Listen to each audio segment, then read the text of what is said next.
Bien-aimés dans le Seigneur, shalom, shalom à vous tous, peuple de Dieu. J'espère qu'on va tous bien, par la grâce de Dieu, du moins qu'on surmonte tous ensemble les épreuves du quotidien, les épreuves de la vie. C'est un plaisir, c'est un bonheur que je prends à passer ces moments d'antenne avec vous, que ce soit sur la radio Menorah Yeshua ou alors tout simplement sur notre chaîne YouTube ou par d'autres voies, par d'autres canaux de diffusion. Le plaisir est très grand, mes bien-aimés. Et je rends grâce à Dieu qui le permet. Je rends grâce à notre Seigneur Jésus-Christ qui nous permet justement de passer ces moments-là. Alors, bien-aimés dans le Seigneur, aujourd'hui, le Seigneur nous a fait la grâce, l'immense grâce de pouvoir tout simplement méditer sur la seconde épître de l'apôtre Paul aux Thessaloniciens, le chapitre premier. Et c'est un chapitre fort riche, mais bien aimé, qui est un chapitre d'encouragement, qui est un chapitre qui nous montre l'extrême nécessité d'affermir encore et encore notre foi, malgré les difficultés, malgré les persécutions, malgré les afflictions sur le chemin, que nous devons savoir que cette part que nous avons choisie, elle est bonne. Nous devons croître en abondance, mes bien-aimés, en laissant le Saint-Esprit nous transformer. On y reviendra. Mais avant, permettez, mes bien-aimés, que je puisse vous lire ces quelques versets. J'irai même jusqu'au verset 15.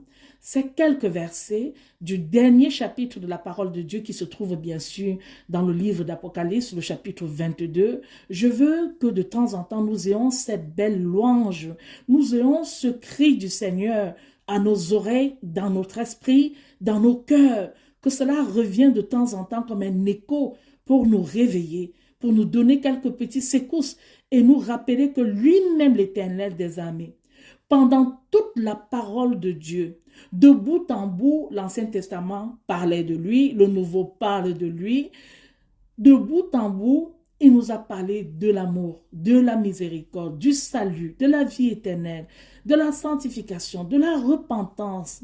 Il nous a montré tout le chemin, mes bien-aimés. Il a dit même que lui-même, il était le chemin, la vérité, la vie. Jean 14:6, mes bien-aimés.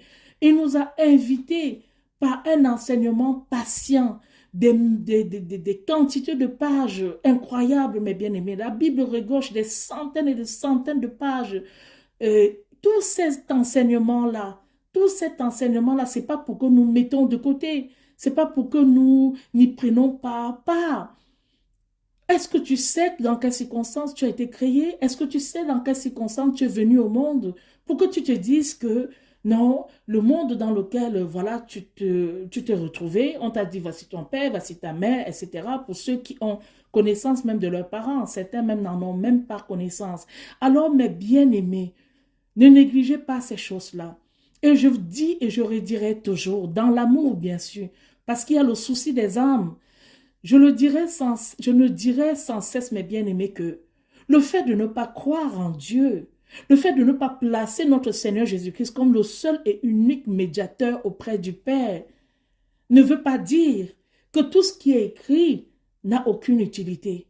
Peut-être pour vous, et je le regrette amèrement que ce soit le cas pour vous, quel gâchis d'être venu sur la terre et ne pas comprendre ces choses-là.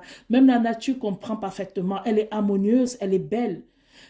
De croire un seul instant, mais bien aimé, que parce que vous allez rejeter cette parole ou persécuter ceux qui justement partagent, évangélisent tout ce qu'ils essaient de faire, parce que vous allez rejeter cette parole, ça signifie que le monde va s'arrêter. Le monde ne va pas s'arrêter par rapport à cela. Le monde va s'arrêter par rapport aux prophéties de notre Seigneur qui à coup suivant vont s'accomplir.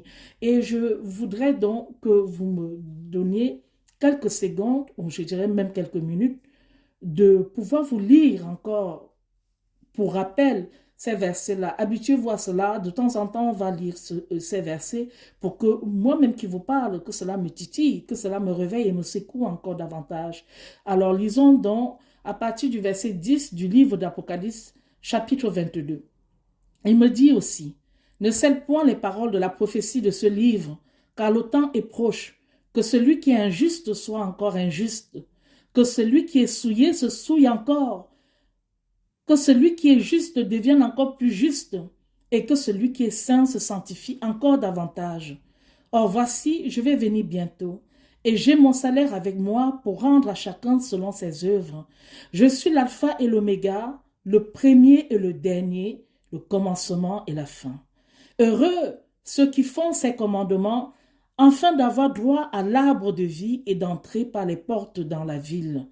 Mais d'ailleurs seront les chiens, les empoisonneurs, les impudiques, les meurtriers, les idolâtres et quiconque aime la fausseté et qui la commet. Amen.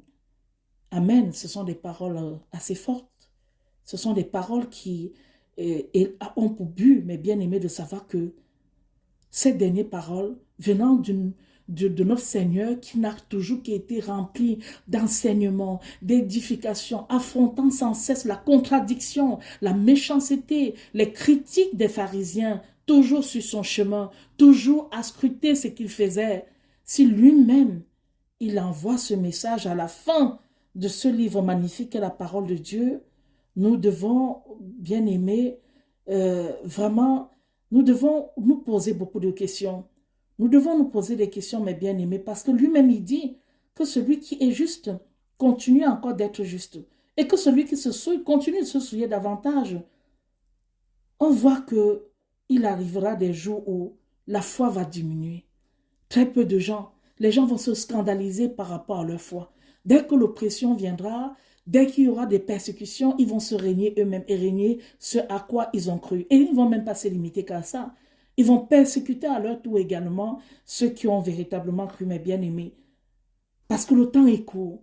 Ça, c'est les paroles du Seigneur qui nous rappellent que le temps est court.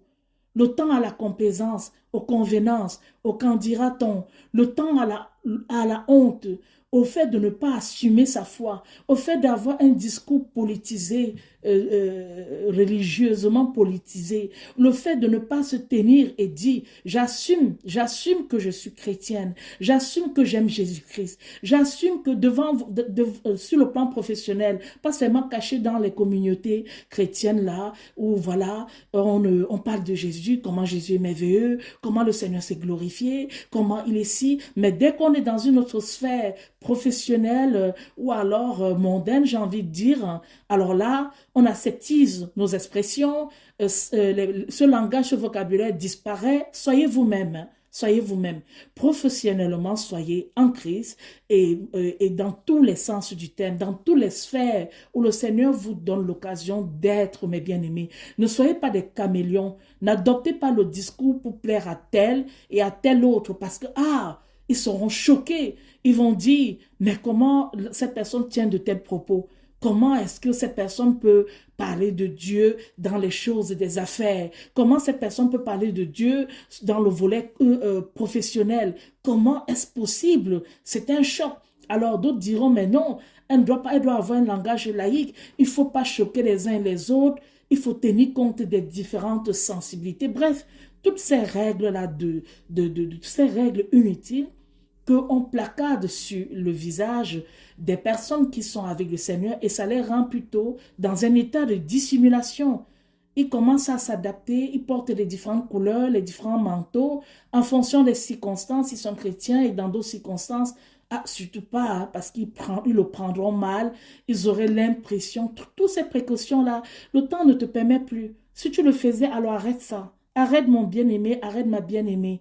Le temps ne permet plus de faire ces équations mathématiques, cette gymnastique de filtres sans cesse où tu soumets ton corps, ton cerveau à avoir plusieurs types de comportements, plusieurs types d'attitudes. Le temps ne te permet plus de le faire. Christ ne te permet plus de le faire.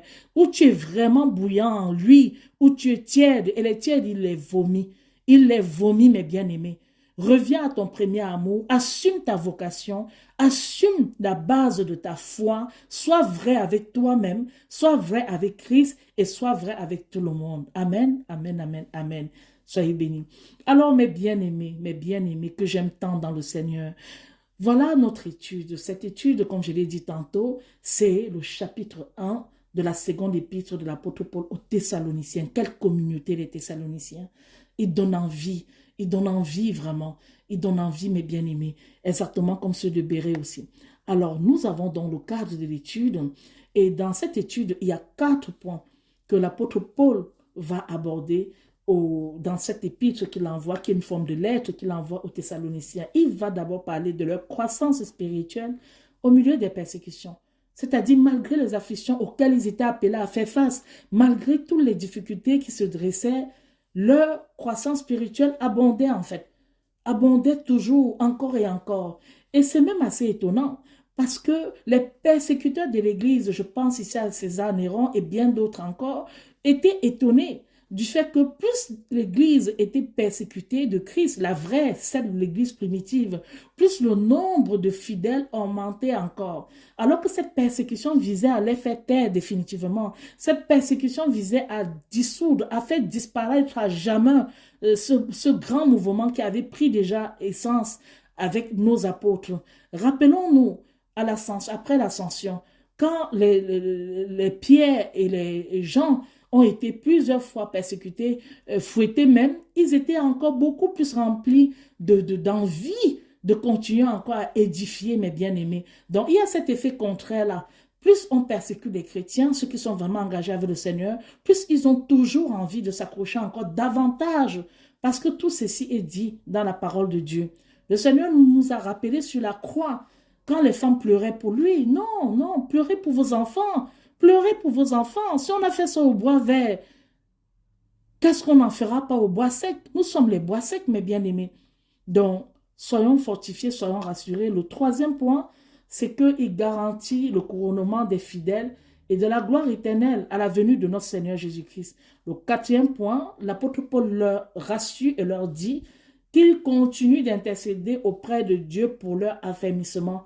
Parce que, mes bien-aimés, tu peux être affermi à J égale aujourd'hui, mais J plus 2, demain, après-demain, tu commences à baisser dans ta foi. La foi, c'est se nourrir chaque jour, chaque jour. Ne jamais être sur les acquis. Ne jamais dire non, moi, je ne peux jamais faire ci, ou moi, non, non, je suis tellement dans le Seigneur, je suis tellement, non, non. C'est tous les jours, mes bien-aimés. L'apôtre Paul l'avait dit, rappelez-vous, l'apôtre Pierre, pardon, autant pour moi, avait dit au Seigneur, jamais je ne te trahirai, jamais, même si tout le monde te laisse, Il parlait à ce moment-là avec la chair, il comptait sur sa propre force, mais il avait oublié, mais bien aimé, que ce jamais-là, c'est seul Dieu, pas la grâce de Dieu, pas la grâce de Dieu, comme nous rappelle l'apôtre Jacques, pas la grâce de Dieu, oui, je ne te trahirai pas. Par la grâce de Dieu, demain, je serai appelé à faire telle chose. Nous sommes tellement imbus, orgueilleux, sûrs de nous. Dans un an, je serai comme ci, dans 2 ans, je serai là, etc. Mais nous oublions qu'en fait, tout est que grâce. Qui sait si tes projections-là dureront même dans 2 mois? On n'en sait rien. Et c'est pour cette raison qu'il faut toujours savoir que toute chose est faite par la grâce de notre Seigneur Jésus-Christ.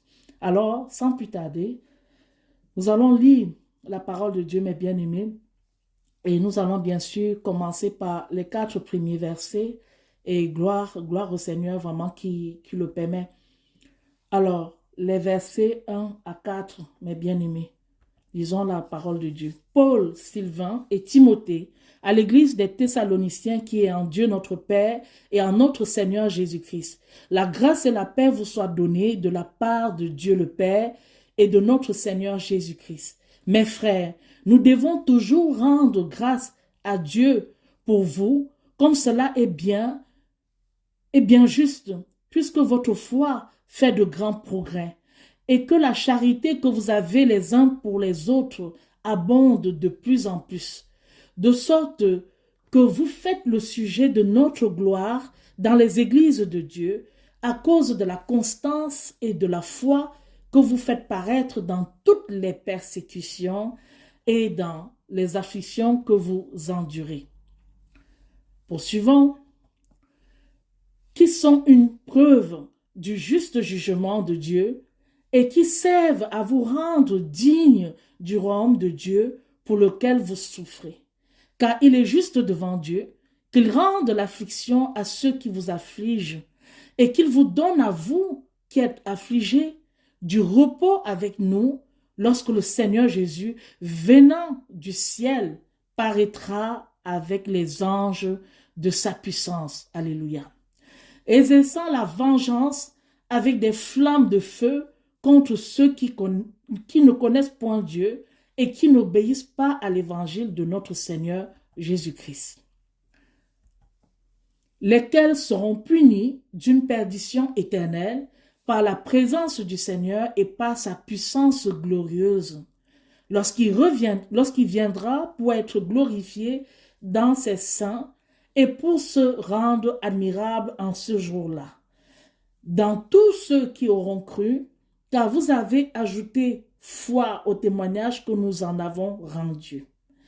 C'est pourquoi aussi, nous prions continuellement pour vous, afin que notre Dieu vous rende digne de sa vocation et qu'il accomplisse en vous puissamment tous les desseins favorables de sa bonté et l'œuvre de votre foi, afin que le nom de notre Seigneur Jésus-Christ soit glorifié par vous et que vous soyez glorifiés par lui selon la grâce de notre Dieu et de notre Seigneur Jésus-Christ. Mes bien-aimés dans le Seigneur, nous passons aux instructions que nous pouvons retenir de ces différents versets que nous avons pu lire grâce à notre Seigneur. Alors, de quoi il est question dans ce chapitre? Nous pouvons dire une chose, c'est que l'apôtre Paul ne tarit point de louanges, d'admiration, d'encouragement, d'action de grâce envers cette église de Thessalonique, dont pour nous-mêmes, il est bon. Pour moi, c'est comme si j'y étais en fait, c'est-à-dire que tellement heureuse pour eux, mes bien-aimés. Oui, les pasteurs sont contents lorsqu'ils voient comment leurs fidèles grandissent dans le Seigneur, leurs fidèles croient sans cesse dans le Seigneur, mes bien-aimés. Ils devraient en tout cas, ils devraient l'être, mes bien-aimés. Ils devraient savoir que voilà la graine qui a été sémée par la grâce de Dieu. C'est tombé dans des terres fertiles. Et ces terres ont donné naissance au rejeton, à cette graine qui a germé, le bourgeon qui est sorti, qui en est sorti, et etc., libérant les cotylédons, etc., etc., jusqu'à devenir finalement un arbre avec beaucoup de branches sur lesquelles aussi les oiseaux du ciel sont venus mettre des nids. Oui, il était dans cette joie-là. Et c'est tout à fait normal. Lorsque vous voyez comment une église est remplie de foi, de charité, des dons du Saint-Esprit, vous ne pouvez qu'avoir de l'affection. Vous ne pouvez que vous dire que waouh, l'œuvre de Dieu est en train de s'accomplir. Je parle des églises qui sont vraiment dépouillées de tout l'artificiel là, de toutes les choses tapageuses, inutiles, qui ne produisent même pas la vie auprès de leurs fidèles. Croyez bien qu'ici, il s'agit d'une église qui était bien ancrée sur du roc, bien bâtie sur la saine doctrine, dans la vérité, dans l'action du Saint-Esprit. Parce qu'il ne faut pas rejeter aussi cela, mes bien-aimés. Les dons du Saint-Esprit, c'est très important pour bénir aussi les fidèles. Je ne suis pas de ceux qui pensent que, oh, c'est terminé. Il n'y a plus de dons du Saint-Esprit. Mais je sais aussi qu'il y en a qui en abusent ou qui inventent des choses qui ne sont pas vraies. Mais chacun rendra compte à Dieu. Ça ne doit pas être ma préoccupation. Ma préoccupation, c'est de me servir des exemples bibliques pour vous amener à comprendre que vous devez aussi avoir le discernement, voir comment l'œuvre de Dieu, tout doit être pour la gloire de Dieu. C'est-à-dire, il n'y a pas d'inutilité, mes bien-aimés. D'ailleurs, le temps est court, c'est ce qu'il nous dit. Donc, il n'y a pas d'effets spéciaux, d'inutilité qui ne servent à rien. Ça doit être toujours pour la gloire de notre Seigneur Jésus-Christ. Ça, c'est quelque chose de clair. Alors, oui, dans cet état glorieux dans lequel cette église se retrouvait, mes bien-aimés, ça ne pouvait que donner satisfaction à tout le monde, comme je l'ai déjà dit. Quand vous voyez le troupeau, être comme ça, rempli du Saint-Esprit, vous ne pouvez qu'être heureux, parce que vous voyez comment le Seigneur agit.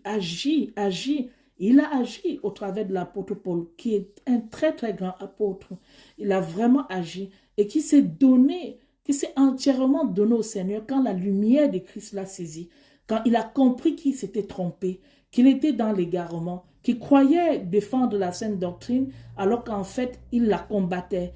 Dès qu'il a compris cela, il n'a plus jamais douté Il s'est engagé à fond, corps et âme, avec tout ce qu'il pouvait avoir comme âme spirituelle pour défendre justement, pour être celui qui garde, celui qui défend avec pugnacité, avec endurance, avec vraiment amour aussi, la sainte doctrine.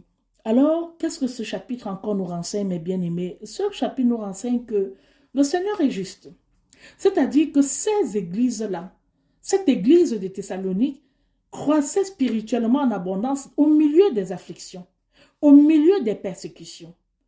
Parce qu'on pourrait se dire quelque part, nous qui sommes devenus tellement feignants spirituellement, on pourrait se dire, dans ce nous, je m'inclus, hein, soyez rassurés, que non, s'ils croissaient comme ça, c'est tout simplement parce qu'ils avaient tout ce qu'il fallait pour eux, ils étaient bien, ils ne manquaient de rien, certainement c'est ça la raison. Non, non, c'est une église qui n'avait pas toujours tout ce qu'il fallait pour elle. Elle était au milieu des fournaises, mais inébranlable, mes bien-aimés, amen, inébranlable dans la foi. Mais ce n'est pas parce que les gens persécutent les chrétiens ou les églises que la vengeance divine ne s'accomplira pas. Je ne vous demande pas d'être rempli de ressentiment.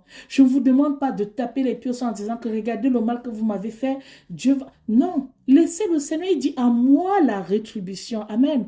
À moi la rétribution. Laissez tout cela à Dieu. Le Seigneur te demande bénis tes ennemis. Bénis-les. Intercède pour eux.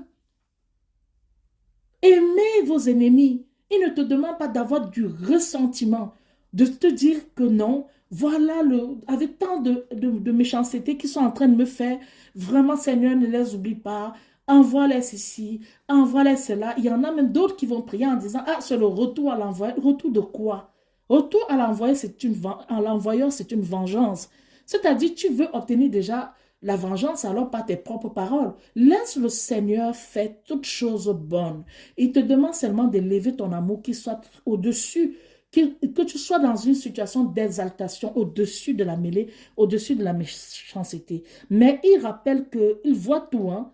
Il voit tout. Et il a le juste jugement. Dieu est juste dans son jugement. Il est parfait en cela, mes bien-aimés. On décrit parfois les juges, on a parfois l'impression que la justice n'est pas vraiment au rendez-vous, quelquefois. Mais le Seigneur, lui, ne se trompe pas. Alors, finalement, qu'est-ce que nous retenons de ces enseignements? 1. L'église de Thessalonique était remplie de foi, de charité, de don et du don du Saint-Esprit, malgré les épreuves, malgré la souffrance, malgré la méchanceté, malgré les afflictions. 2.